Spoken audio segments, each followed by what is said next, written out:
My friend's husband texted her a divorce and she now wants to marry someone else, but the Maulanas are refusing to perform the nikah because she doesn't have a written document stating the previous husband has divorced her.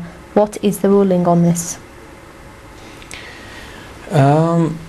This issue is, I can understand both of the points because I also work as, like you can say, in the surgery, Islamic surgery, and advices, etc. So I do have quite few stories in which people will be lying. Ladies will come and they're not divorced yet.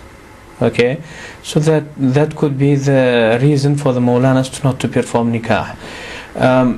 But again, if it would be myself, so I would maybe ask the reliable person, maybe her father or her brother, just to confirm. So divorce doesn't have to be written for the validity, okay, according to what we have in Hanafi and Shafi'i madhahib as a fiqh. Okay, but as far as I know, for example, in the civil marriage, according to the British Constitution, it has to be written, as far as I know, imarat, and it will be performed in the court.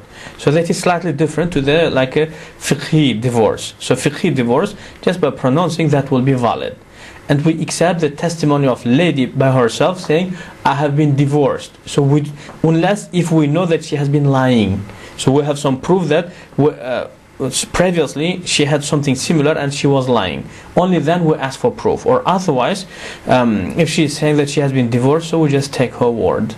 But is divorce via text permissible?